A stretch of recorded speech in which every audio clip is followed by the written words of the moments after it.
Hello and welcome to the Geocurrents series on the historical geography of natural psychoactive substances. Today's lecture is on the hallucinogens of the Western Hemisphere, and this is part one of a two-part lecture. We've looked at this diagram before of the overlapping categories of hallucinogenic drugs. The conventional categories are deliriants, psychedelics, and dissociatives. Today we will talk about one deliriant, datura. We've talked about datura previously in the lecture on the Eastern Hemisphere. And then we'll talk about three psychedelics, peyote, psilocybin, and morning glory. And we'll talk about psychedelic drugs more generally. So we'll start with datura use among Native Americans. I'll give an introduction to psychedelic substances, classification by effect, and molecular structure. And then I'll move on to what is sometimes called the Mesoamerican hallucinogenic complex, and I'm focusing on peyote, morning glory, and psilocybin. Datura, very powerful hallucinogenic and deliriant drug, was widely used in Native America, generally for what is generally called in English the vision quest, a rite of passage. Not found in all in Native American cultures by any means, but in many of them, usually for young men entering adulthood, and it was usually a fairly grueling ordeal. It often involved a significant amount of isolation, physical ordeals, and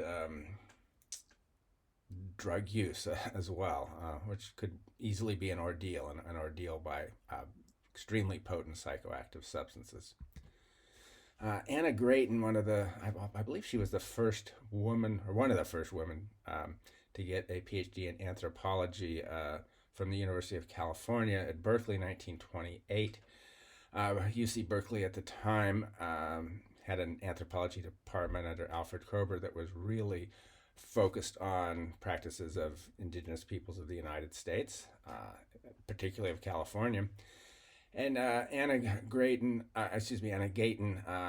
was able to document ritual datura use in her PhD thesis. Delightful hand-drawn map here. The dashed lines show the range of datura, and then the numbers show areas where there's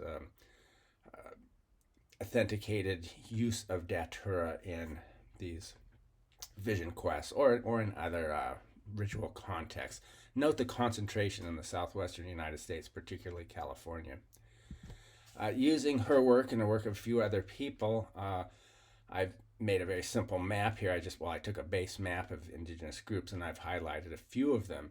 And I've done this because they had very distinctive patterns of use of datura. I'll use datura fairly extensively. But in the South Coast and Selenian groups in blue on the map here, young men would take datura once in their lifetime in a group initiation rite.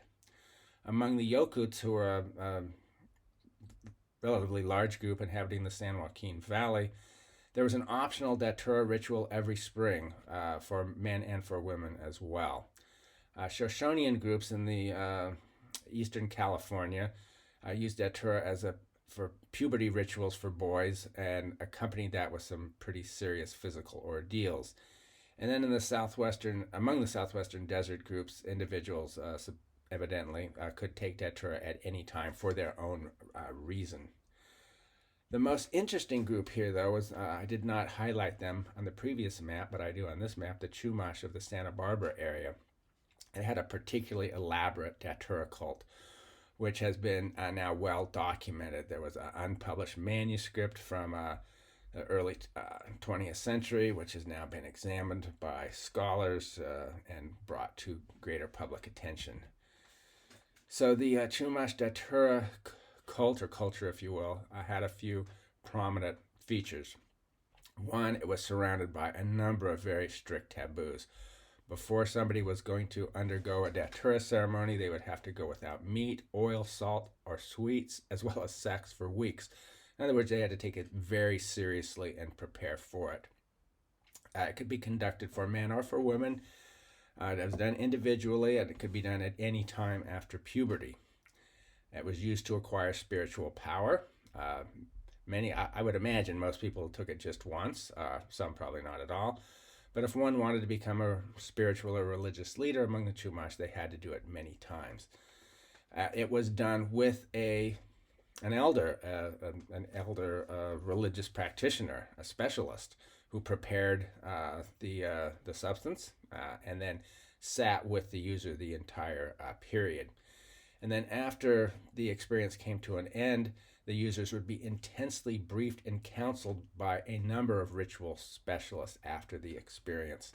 Now, considering the dangers involved with datura, I would have to conclude that if datura is going to be used, this is how it should be used, in a very serious, focused manner to avoid as much as possible the very unpleasant occurrences that can happen.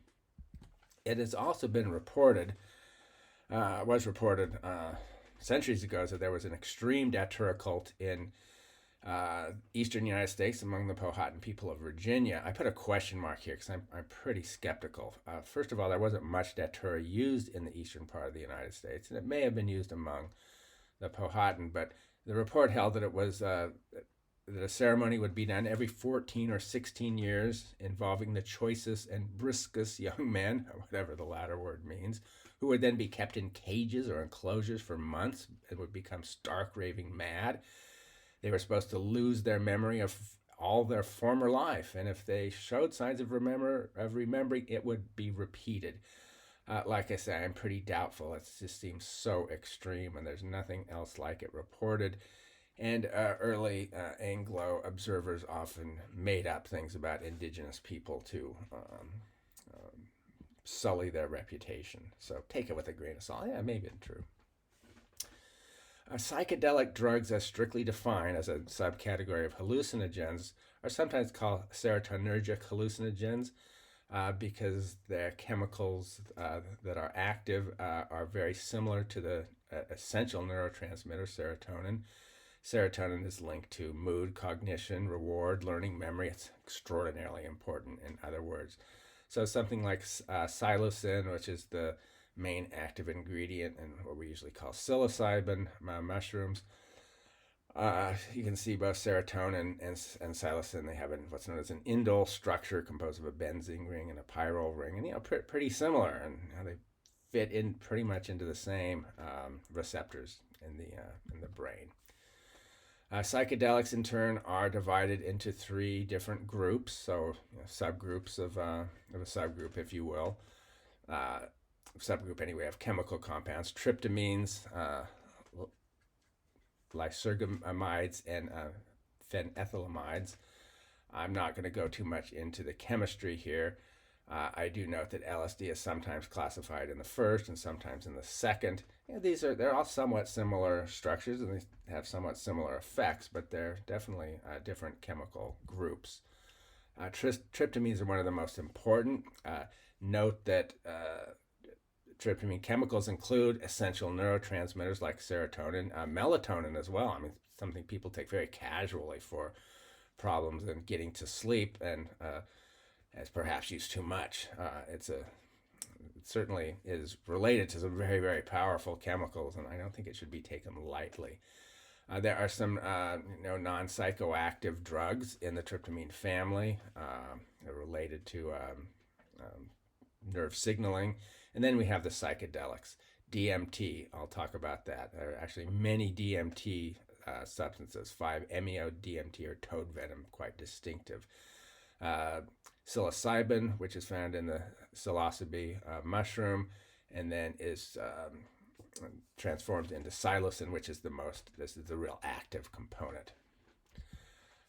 With the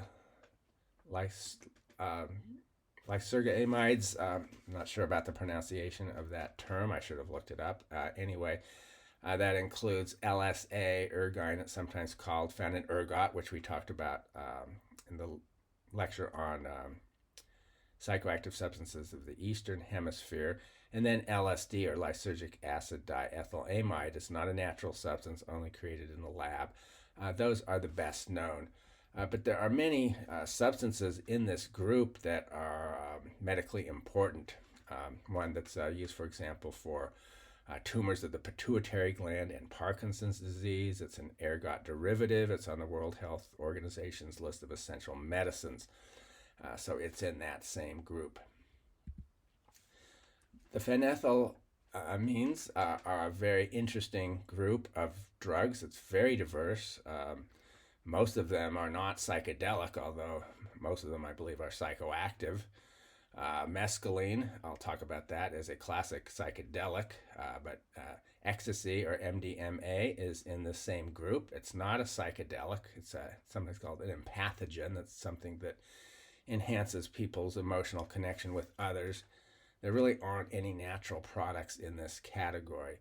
Amphetamines, which are powerful stimulants, are also in the group. There's antidepressants. There are other medications. And I have a cover of a book by Alexander and Anne Shulgin. I'll talk about Alexander Shulgin, sometimes called the godfather of psychedelics. Very important chemist who he sort of rediscovered MDMA. He created a lot of psychedelic substances in the lab. He definitely had trouble with law enforcement, but he was I'll talk about him later, but we have a book here, A Chemical Love Story. He actually wrote a couple of books on this same topic of chemical love stories. Anyway, there's a couple oddities I want to mention. At least they seem like oddities to me. One is that chemically distinctive drugs can have very similar effects. So we have psilocin from psilocybin, we have LSD, we have mescaline. These are in these three different families of drug families, if you will. But the effects are quite similar. And the second paradox is chemically quite similar drugs can have quite different effects. So here's three tryptamines, very similar structures. Psilocin, or psilocybin we could call it, the classic DMT, N-dimethyltryptamine, and 5-MeO-DMT, or toad venom. They're all psychedelic, they're all hallucinogenic, but the experience that one has from these is very distinctive. Today I'll only talk about the first, and the next lecture, part 2 of the lecture on the hallucinogens of the Western Hemisphere. I'll talk about DMT, ayahuasca, it's usually found in, as well as 5-MeO-DMT. As I have noted before in this lecture series, the people of Mesoamerica, the region including central and southern Mexico down into the northern part of Central America, had a very elaborate hallucinogenic complex with a number of substances used intensively for ritual purposes. I'll talk about 3 of them today, morning glory, psilocybin, and peyote. In the next lecture, I'll talk about salvia divinorum, or seer sage, usually classified as a dissociative. I will not talk about the 2 kinds of datura that they took. I don't know if they really had different effects or not, both classified as deliriants. Nor will I talk about the sun opener, a substance who's only recently been identified. It was evidently quite important. It was evidently associated with gold-tinged visions. I mentioned it a little bit in the introductory lecture. Nor will I talk today about Aztec tobacco, because I mentioned that in the tobacco lecture, Nicotiana rustica, high levels of nicotine, but also containing other alkaloids, harmful alkaloids in particular, that have psychoactive effects.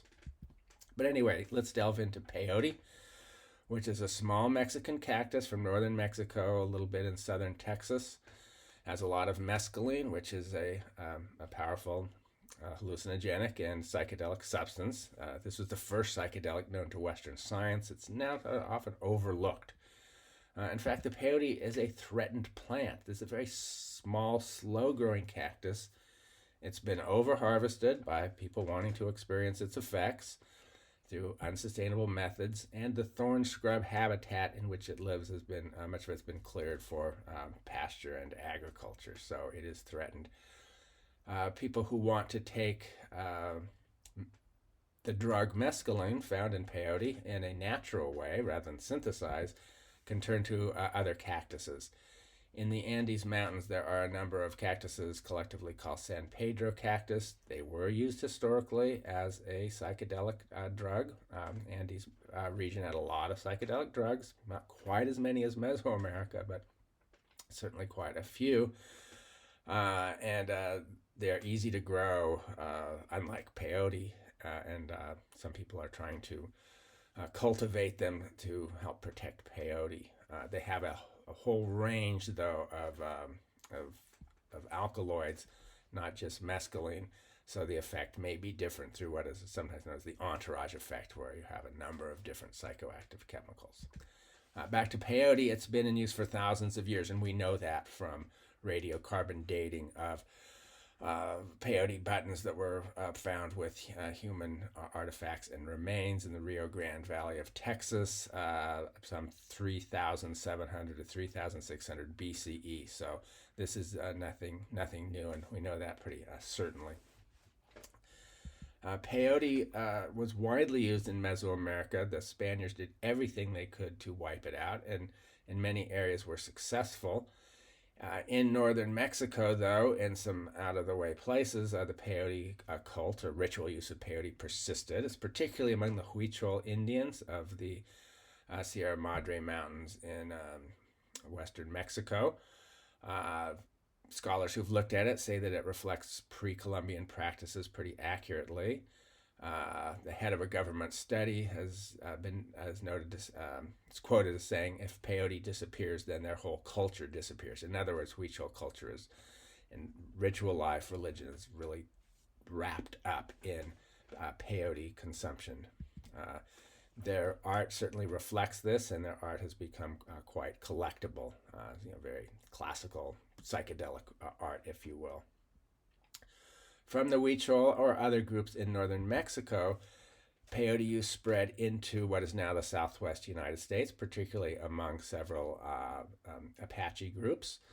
Apache is one of the southern Athabascan languages. Most of the Athabascan languages are spoken in the far northwest of North America, but Navajo and Aztec, their ancestors moved south into the southwestern deserts. But anyway, it's pretty well known that the first practitioners of what we can call a peyote religion, a religion focused on the ritual use of peyote, was among three particular Apache groups. They then introduced it to the Comanche, the Kiowa, and other American Indian or indigenous American groups. I do want to note that the Mescalero Apache are named not after peyote and mescaline, but rather after agave, which is also called mescal. So there's a bit of confusion. Mescal does not produce mescaline. Peyote does, and San Pedro cactus does. Mescal is used for making pulque, an alcoholic beverage, and then it can be distilled into mezcal or tequila as well. But the Mescalero Apache were named after their use of mezcal, after agave, because it does have edible flowers, leaves, basal rosettes, and sap. And in their own language, they sometimes identify as people of the mezcal. At any rate, by about the year 1900, a syncretic peyote religion was well established. By syncretic, I mean combining traditional beliefs with elements of Christianity. That spread quite rapidly after Native Americans were dispossessed of their land and livelihood, forced into reservations, had cultural disillusion, and a number of them found solace in this faith. Note that in the Wikipedia graphic I have on the left, some 250,000 members, and there's also an offshoot called Big Moon Peyoteism. Note also it has as founder Quanah Parker, and I'll talk about him in the next slide. But anyway, the Native American church emerged in Oklahoma, which was declared Indian territory before that came to an end and it was opened up. But Oklahoma still has a very large number of Native Americans. In the Native American church, there's other sacred plants. There's prayer and fasting. Peyote is never to be used for recreational purposes. It's to be used in a very serious spiritual quest. And peyote visions are considered to be communion with the metaphysical realm. Now note that Quanah Parker is said to have been the founder. I'm not really sure if this is true. I'd have to do a little more reading on it. But Quanah Parker was a very important figure. He was the leader of the Comanches in the mid-1800s. His surname comes from his mother, Cynthia Ann Parker, but he was the son of a Comanche leader. and became the war leader of a very important segment. The Comanche were not really politically unified under like one line of authority, but they were a very, very powerful group. They were the most powerful Native American group in the late 1700s, early 1800s. Comancheria in the Southern Plains was their realm, and they conducted raids all the way down into central Mexico. If you're interested, I'd recommend Comanche Empire by Pekka Hämäläinen. Didn't put a slide in, probably should have. Anyway, peyote was criminalized in the United States in 1970. This was a period when there was a lot of interest and enthusiasm for psychedelic drugs, and this was very frightening to many people, and most of them were declared illegal. The Native American Church sued under the freedom of religion clause in the United States Constitution, and eventually they were allowed to continue to practice their religion and to use peyote. It took 2 acts of Congress to recognize their religious freedom to do so. There was a lot of early scientific interest in peyote and mescaline. This, like I say, was really the first classic psychedelic substance to come to the attention of Western science. Partly because there were people openly using it and as part of a religious institution in the United States. Mescaline was isolated from peyote by a German chemist. The Germans were always at the lead of this in 1897, and then synthesized from raw materials by an Austrian chemist a little bit later. And what I found very interesting in researching this lecture was that it was tried unsuccessfully by William James. William James, one of the most important philosophers and psychologists in U.S. history, and his brother Henry James, one of the most important novelists. And a letter from William to Henry in 1896 is worth quoting from. So William said, "I had 2 days spoiled by a psychological experiment with mescal, an intoxicant used by some of our southwestern Indians in their religious ceremonies, a sort of cactus bud, of which the U.S. government had distributed as a supply to certain medical men, including Weir Mitchell, who sent me some to try. He had himself been in fairyland. It gives the most glorious visions of color. Every object appears as a jewel splendor, unbeknownst to the natural world. It disturbs the stomach somewhat, but that, according to W.M., that was a cheap price. I took 1 bud 3 days ago, was violently sick for 24 hours, and had no other symptoms whatsoever." What happened? Was it so stale that it wasn't psychoactive? It certainly had some physical actions. And I should say, peyote does have substances in it which will cause considerable gastrointestinal distress. If one takes peyote, one can generally expect to get nauseous at first. I think it's a bit of a shame that it didn't work, because William James, his most famous work, well, maybe his work on pragmatism, but it could well be his book, The Varieties of Religious Experience, a massive book, intensively researched. James was very interested in religious experience and did everything he could to document them and to try to understand them. So, of course, he would have been interested in peyote, but he was not able to experience its effect. I would also note this was the first really serious academic book that I ever read. My first quarter in college, I took a class on religion, and this was the first book to be read.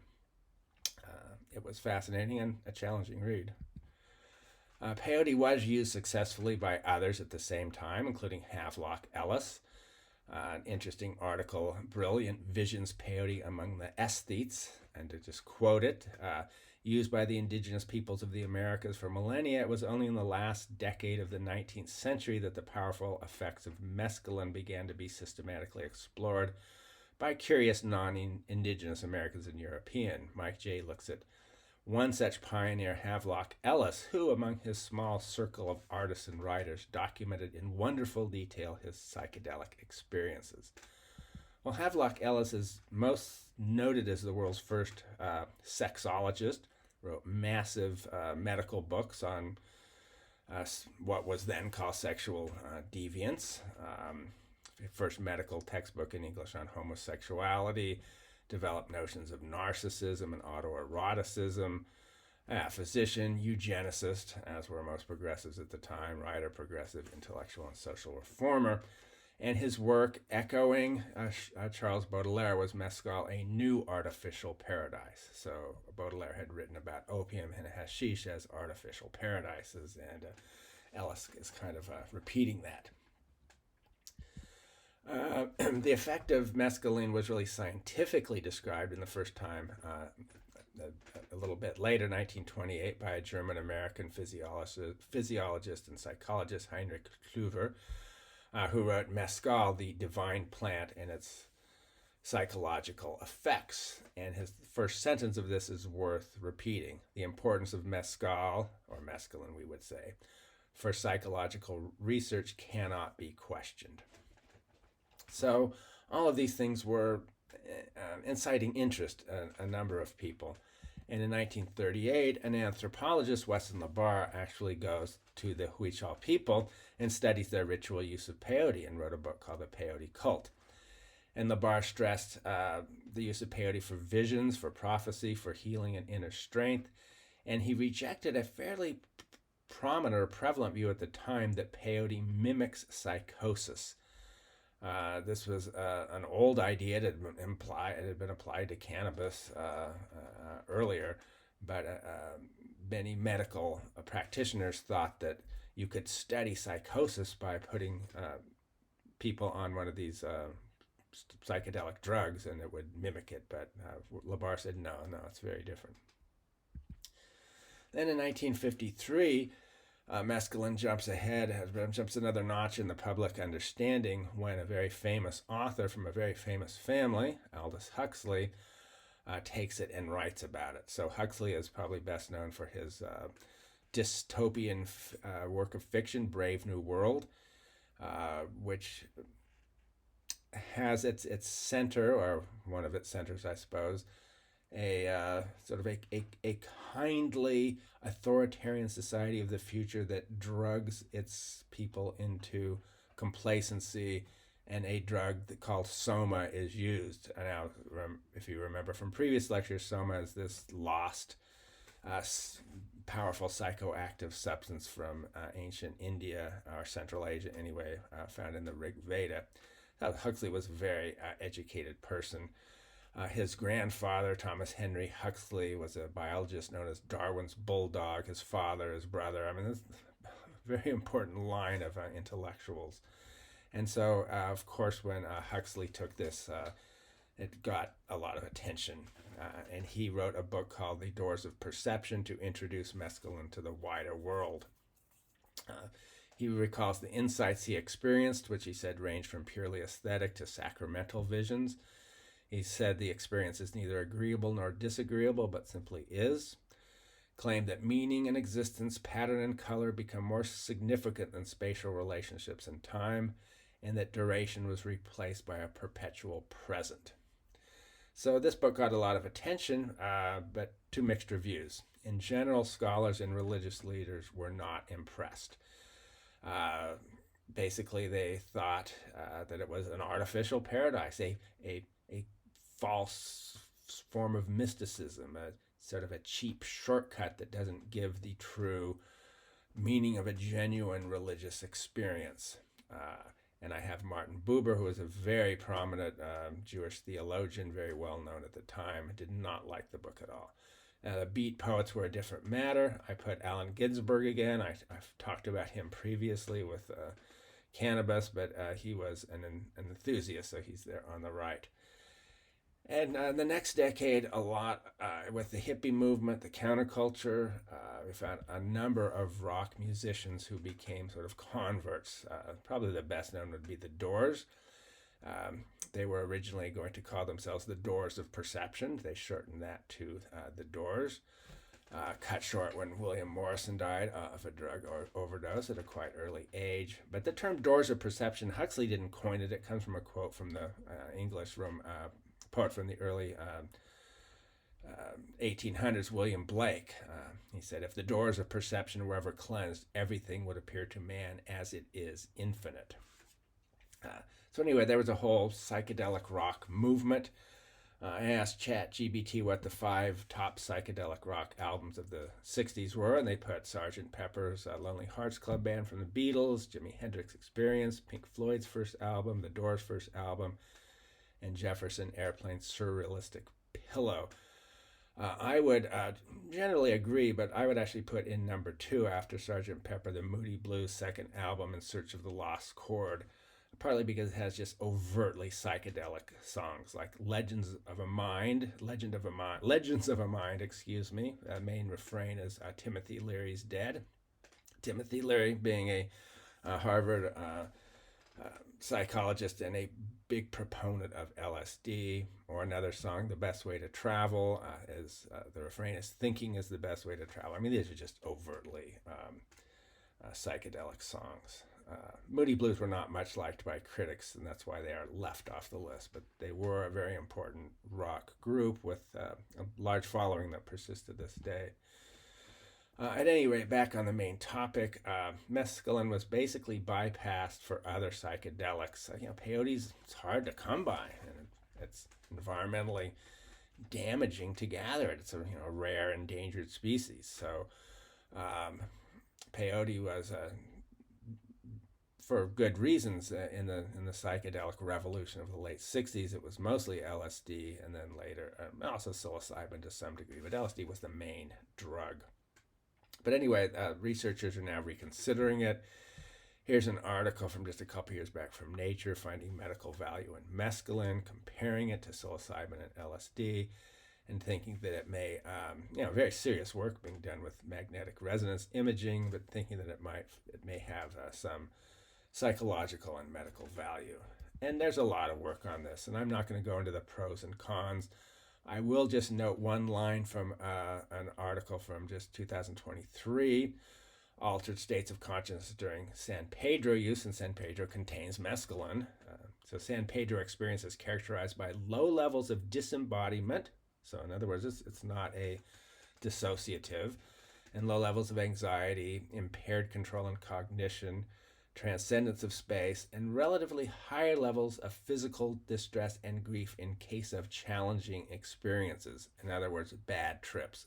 And it's important to emphasize that all of these psychedelic substances, indeed all hallucinogenic substances, sometimes bring about very negative experiences, bad trips. I will talk about that a little bit later in more detail.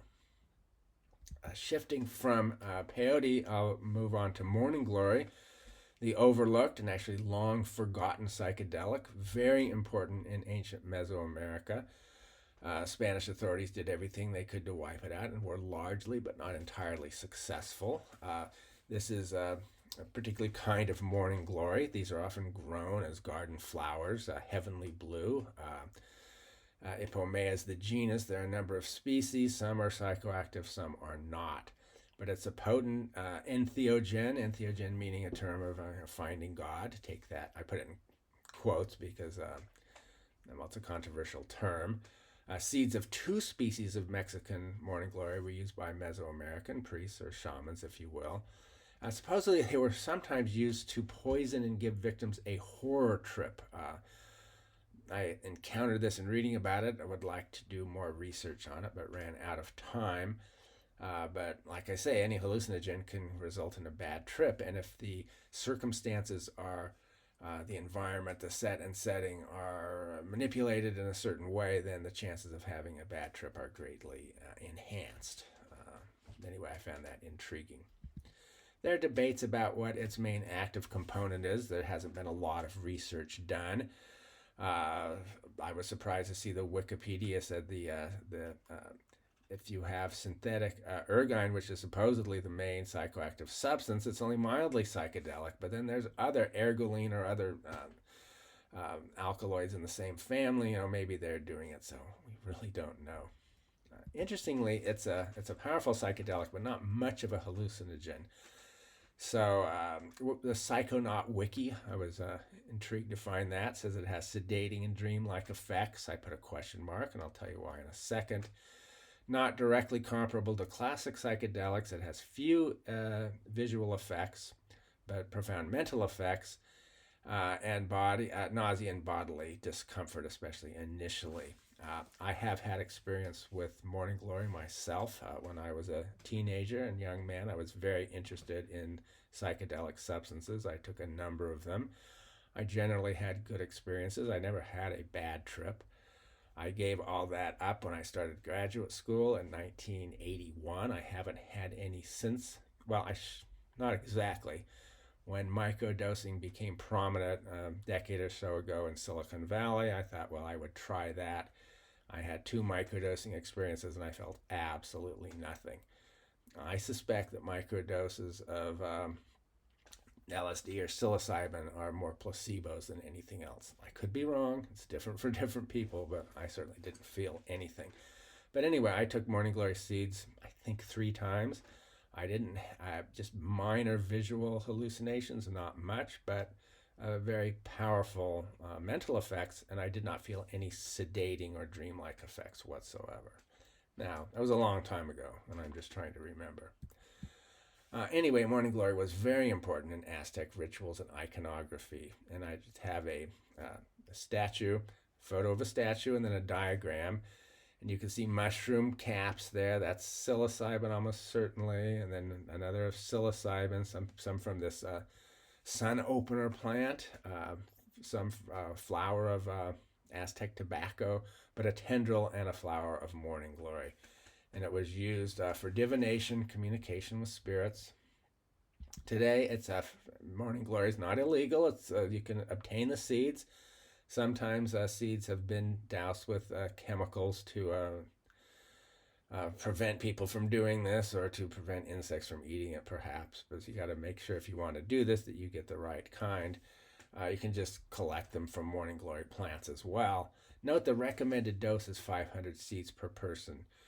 It will seem like a lot. And I should say, too, from my own experience, of taking morning glory seeds, it is a lot. It's hard to get down. It tastes horrible, and it did make me nauseous for a half hour or so. And the nausea went away, and the effects were general positive for me anyway. Moving on to psilocybin, as it's usually called, it's a psilocybe mushroom. It produces psilocybin, which then generates psilocin, the strong component. It's generally, I'd say it's sort of the quintessential natural psychedelic. When people take natural psychedelics, these days it's mostly psilocybin, and I'll just call it psilocybin to make it easy. As I mentioned before, it's very similar to serotonin, essential neurotransmitter. It's similar to DMT, which I'll talk about in the next lecture. As someone said, to mimic serotonin, binds the same receptors. Psilocybin is, I showed this slide in an earlier lecture, but it's cosmopolitan. It's throughout much of the world. There are many species of psilocybe, but it's not all are psychoactive, but those that stain blue when you bruise them generally are. So common in North America and in Mesoamerica, common in Europe as well. We certainly know from Mesoamerican iconography that it was very important. We see some statues here. We see an illustration from an Aztec codex on the god of the underworld visiting a man eating psilocybin. It might be an unpleasant experience. Anyway, but it was called the divine mushroom, supposedly served at coronation ritual of the Aztec ruler Montezuma II in 1502. And it's not just the Aztecs, it's other Mesoamerican people. The Mixtecs, who live in southern Mexico, certainly used it. I'm very impressed by scholars who can figure out these pictograms. There's these fascinating Mixtec codices with some proto-writing and a lot of iconography and pictorial representations, and they're being interpreted. We have here a representation of a mushroom deity known as Four Lizard with serpentine mouth, and a wind god carrying the goddess 11 Lizard with 3 transparent mushrooms walking to the valley of the ancient death people where lives Tlaloc and his primordial corn. Like I say, amazing that these are interpreted as they are. So just to show you where the Mixtec live, there are almost 1 million of them today, people who speak Mixtec language as their first language, almost all bilingual in Spanish. Most of them live in the southern state of Oaxaca. And Oaxaca is the area where indigenous culture is best preserved. So it was a little peripheral from the Spanish perspective, where their center of power was Mexico City, former Tenochtitlan, which had been the capital of the Triple Alliance, or what is generally called the Aztec Empire, or Mexica Empire, sometimes called. This map exaggerates the extent of indigenous languages. Um, Even most areas that are colored, you're going to find more people speaking Spanish as their first language, but it gives a good general sense. And I just want to have one more mention of these Mixtec codices. I just find it absolutely fascinating how these are being deciphered, right now.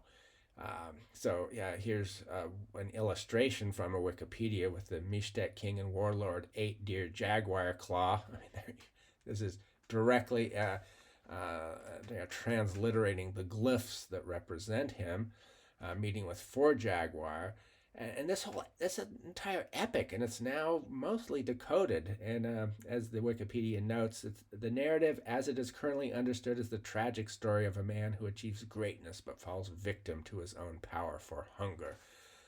If you're at all interested, I'd recommend reading about 8-deer jaguar claw. If we just take the state of Oaxaca itself, it is notable that over half of Mexico's speakers of indigenous languages, who I think are like 15% of the population of the country, half of them, more than half, live in the state of Oaxaca. You can see the Mixtecs there. But I'm going to draw your attention now to a smaller group, the Mazatecs, in the north of Oaxaca. Most of their terrain is quite rugged and mountainous, Sierra Mazateca. And what is really interesting is among the Mazatecs that the pre-Columbian hallucinogenic complex of drugs survived. Like I say, the Spaniards did everything they could to wipe it out, but in the more peripheral regions, in some cultures it survived, and the Sierra Mazateca is sort of a periphery of Oaxaca, which was in the periphery of New Spain. And in the 1930s, it was discovered that psilocybin was still being used by Mazatec shamans. I mean, no one knew what psilocybin was. They knew there was a sacred divine mushroom, but what was the mushroom? Well, an anthropologist, John Bassett Johnson, went there to study it in the 30s, and he found not only psilocybin use, but he found morning glory use, and he found Salvia divinorum, the seer sage, as well. All 3 of them. He probably would have done more work on this, but he went to war in the Second World War, died in Tunisia in 1943, I believe. But his work was published, and the mycologist R. Gordon Wasson and his wife Valentina, who I mentioned in a previous lecture, Wasson was a banker, wealthy New York businessman, but he and his Russian wife were fascinated by mushrooms, were studying them already. He became a very important ethnomycologist. They became important ethnomycologists, and they went to find the Mazatec shamans and their use of magic mushroom, and they did, and it was reported in Life magazine in 1957, and Life magazine was a big deal. It was read by vast numbers of people at the time, quite elaborately illustrated with photographs. This is, though, to a very large extent, a rather tragic story, because the Wassons learned about psilocybin from a woman. I mean, we know all about her, Maria Sabina. Basically, it means Maria the Wise Woman. And then they doxed her. So anyway, she was a Sabia, wise woman, a shaman or shaman, a poet. Michael Pollan, prominent writer, has this to say. Wasson was half-hearted in his desire to protect Maria Sabina's identity. He later published 512 copies of his 2-volume book called Russia, Mushrooms, and History, the second volume of which revealed her identity and location, an action which has been described as violating her consent and abusing her hospitality. Well, to say the least.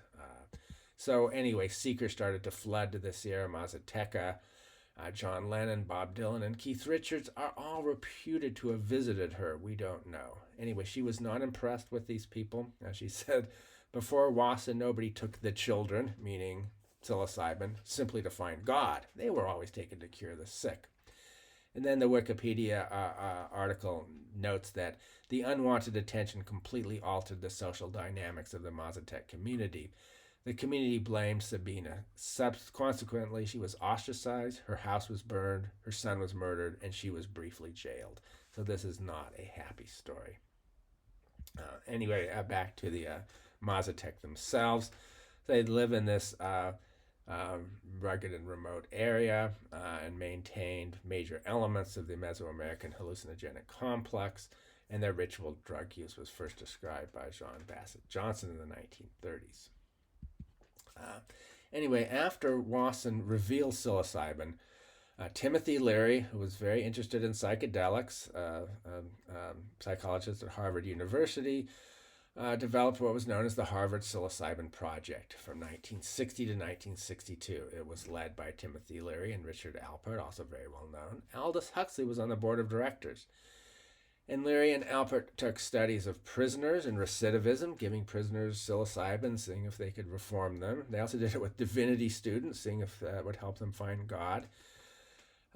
Problem was, though, this was not just pure research. They were advocating psilocybin. They were taking it themselves during experiments. Supposedly they were pressuring subjects into it. Supposedly they were recruiting undergrads. And 2 of them ended up in a mental hospital. Like I say, all of these hallucinogenic substances are dangerous, psychologically dangerous, and bad trips are always possible. So I have to ask the question, well, how dangerous is it? It is important to note that psilocybin has low toxicity, as opposed to, say, peyote. There's toxicity, you get sick. Morning glories, there's toxicity, you get sick. Ergot, oh boy, indeed, a tremendous amount of toxicity. But of all of these natural hallucinogenic substances, psilocybin is the safest, very difficult to have a fatal dose. And supposedly lower chances of a challenging experience, in other words, bad trip, than with LSD or other psychedelics. I put a question mark. I don't know if this is indeed has been demonstrated. But we get these illustrations on experiences with your dose level with a microdose, mood enhancement, crisp concentration. From my experience, I think I suspect that it is a placebo. I didn't feel anything. And then you go all up to what I think is misleadingly called a heroic dose, complete altering of senses, ego death, complete disconnection from reality. And it's with these mega doses and heroic doses where it can become very psychologically fraught indeed. Although other people would say, well, if you want to find God on psilocybin, that's how you do it. Anyway, there's a lot of interest in possible therapeutic effects. I just have a couple of examples here, but a study from the Journal of Psychopharmacology, 2018.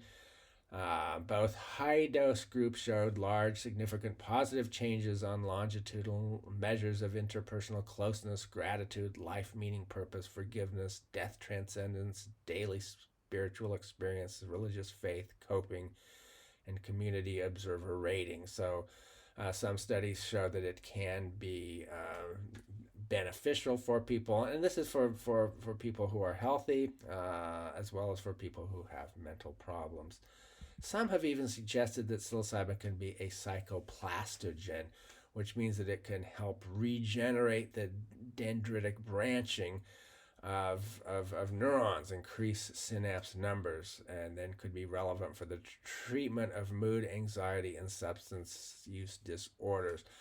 I'm not an expert in this. All I can do is give examples. It would be interesting to see follow-up studies. Perhaps they're out there. I'm not sure, but this is at least intriguing. I'll say that at least. And just to show what they mean by psychoplastogenic effects, we note that people who have depression have this sort of atrophy in neurons, and supposedly the neurons can be regrown. Can psilocybin do it? I have to admit, I'm skeptical, but not very knowledgeable either. So I'm hesitant to really give an opinion. My natural tendency is to be skeptical unless I see a much higher degree of scientific consensus. At any rate, that's the last slide for today. The next and final substantive lecture in this lecture series will be part 2 of Hallucinogens of the Western Hemisphere. We'll look at Salvia divinorum, or the seer sage. Salvia, as it's usually called, and then ayahuasca, a brew from South America that contains DMT. DMT is found in many plants. It's not easy to get a psychoactive effect. I'll talk about the chemistry involved. And I'll also talk about 5-MeO-DMT, which is a related drug. It has somewhat similar, but in many senses very different effects. It is found in nature, but it's mostly synthesized. Something's called toad venom. So anyway, that is the last for today, and I hope you can tune in for the last substantive lecture here on Hallucinogens of the Western Hemisphere Part 2. And then I'll have a concluding lecture, probably quite a bit shorter. Maybe I'll touch on some of the substances that I haven't touched on yet, but just wrap up this lecture series. Thank you very much.